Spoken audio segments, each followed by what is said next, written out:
જય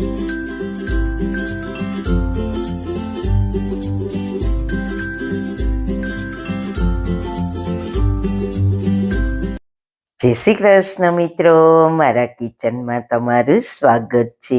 જો તમે ગાજરનો હલવો ખાઈને કંટાળી ગયા છો તો આજે આપણે ગાજરના હલવાને કંઈક નવો લુક આપીને બનાવીશું, અને એ પણ ના માવો કે ના કોઈ ખર્ચો. જે ગાજરના હલવા કરતાં કંઈક નવી જ રીતના ગાજરના પેંડા બનાવીશું. દેખાવમાં એટલા સુંદર છે ને, એટલે બાળકો ગાજર ના ખાતા હોય ને તેને પણ આ રેસીપી જોઈને ખાવાનું મન થઈ જશે. અને બનાવવા તો ખૂબ જ સહેલા, માત્ર 10 મિનિટમાં બનીને તૈયાર થઈ જશે. તો ચાલો આજની મજેદાર રેસીપી સ્ટાર્ટ કરીએ. સૌથી પહેલા ગાજરની super tasty super healthy recipe બનાવવા માટે મેં અહીંયા 500 ગ્રામ ગાજર લીધા છે. ગાજરને મેં સારી રીતના પહેલાં ધોઈ તેની છાલ ઉતારીને તૈયાર કરી લીધા છે, અને આગળ પાછળનો ભાગ કાઢીને તેની મોટી સાઈઝના ટુકડા કરી લઈએ. પછી તેને એકદમ ઝીણી ખમણી હોય તેનાથી ખમણી લઈએ. જે આદુ ખમણવાની ખમણી હોય તેનાથી ખમણવાના છે. આનાથી એકદમ ઝીણું ખમણ તૈયાર થશે.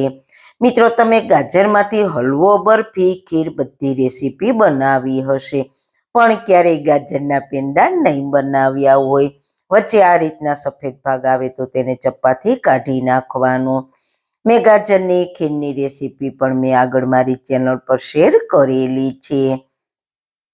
પણ મિત્રો, તમે એકવાર આ ગાજરના પેંડા બનાવ્યા તો તમને ખૂબ જ પસંદ આવશે.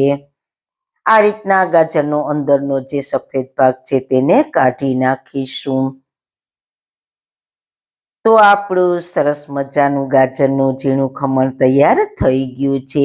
હવે કોઈ જાડા તળિયાવાળી કઢાઈ કે નોનસ્ટિક કઢાઈમાં 2 ચમચી ઘી ગરમ મૂકીશું.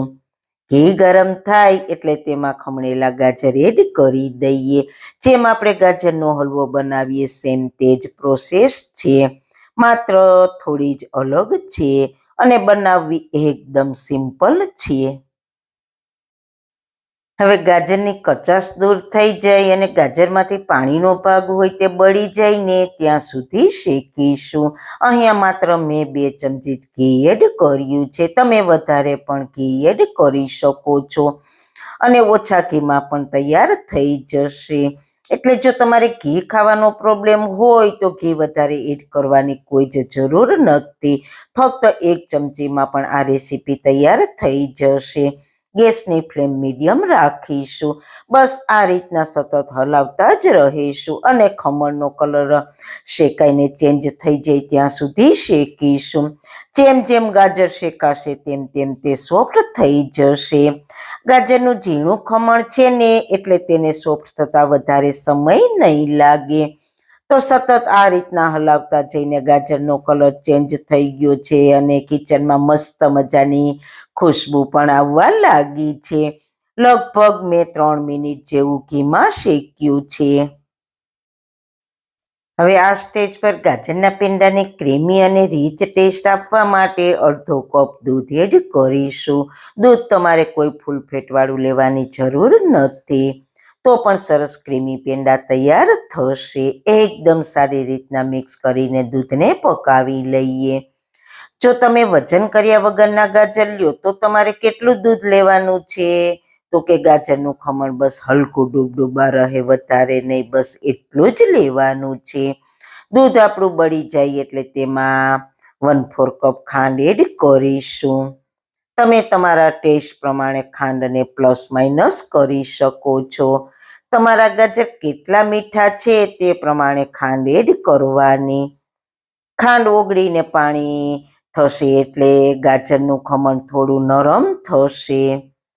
ખાંડ ઓગળીને પાણી થાય એટલે ગેસની ફ્લેમ હાઈ કરી દેવાની છે, એટલે ફટાફટ પાણી બળી જાય.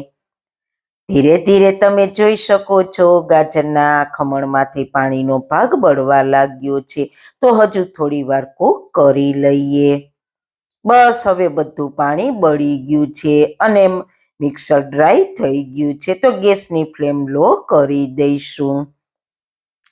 હવે પેંડા જેવો ટેસ્ટ આપવા માટે 1/4 કપ મિલ્ક પાવડરમાં અડધી ચમચી ઘીને પહેલા મિક્સ કરી લઈએ. આમ કરવાથી શું થશે કે આપણે જ્યારે મિલ્ક પાવડર ગાજરમાં એડ કરીશું ત્યારે તે મિલ્ક પાવડરના ગાંઠા ના થાય.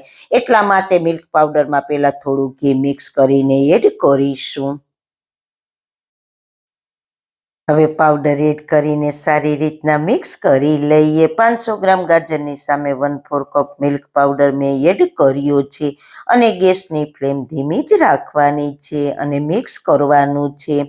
બસ મિલ્ક પાવડર ઉમેરશો ને એટલે થોડી જ વારમાં મિક્સર પેનને છોડવા લાગશે અને પછી મિક્સર આ રીતના ભેગું થવા લાગશે.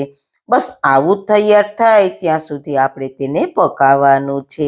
હવે ગેસની ફ્લેમ બંધ કરી દઈએ અને પછી કોઈ પ્લેટમાં ઘી લગાવેલું હોય તેમાં મિક્સરને ઠંડુ થવા માટે રાખી દઈએ. મિક્સર ગરમ હશે ત્યારે પેંડાનો શેપ પ્રોપર નહીં આવે અને હાથમાં ગરમ પણ લાગશે, એટલે તેને આપણે ઠંડુ થવા દઈએ. આ રીતના પ્લેટમાં ફેલાવી દઈએ એટલે ઝડપથી ઠંડુ થઈ જશે.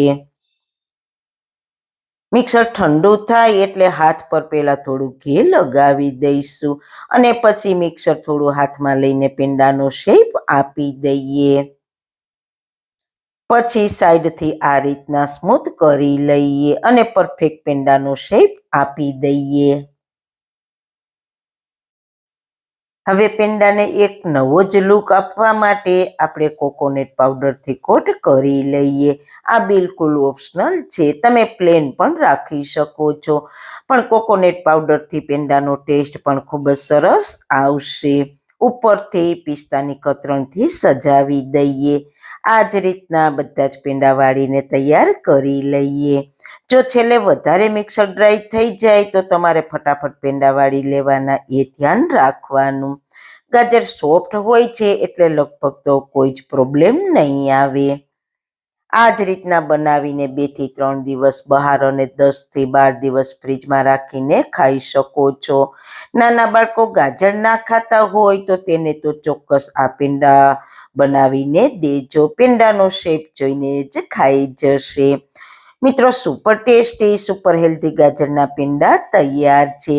તમને એક પેંડો તોડીને બતાવું તો મસ્ત મજાના સોફ્ટ અને અંદરથી કણીદાર તૈયાર થયા છે. તો ચોક્કસ એકવાર ટ્રાય કરજો. તો મિત્રો, તમારા શરીરને એવું ભોજન આપો જેનાથી તે સ્વસ્થ, સક્રિય અને ખુશ રહે. બસ આજના વિડીયોમાં આટલું જ. તો મિત્રો, તમને મારી આજની રેસીપી કેવી લાગી? જો સારી લાગી હોય તો તમારા ફ્રેન્ડ્સ ફેમિલીમાં શેર કરજો અને ચેનલ પર નવા છો તો ચેનલને સબસ્ક્રાઈબ કરજો. સાથે અમારા ફેસબુક અને ઇન્સ્ટાગ્રામ પેજને લાઈક કરીને ફોલો કરજો, જેથી આવનારી નવી રેસીપીના નોટિફિકેશન સૌથી પહેલા તમને મળે. ફરી મળીશું એક નવી જ રેસીપી સાથે, નવી વાતો સાથે. ત્યાં સુધી બધાને મારા જય શ્રી કૃષ્ણ.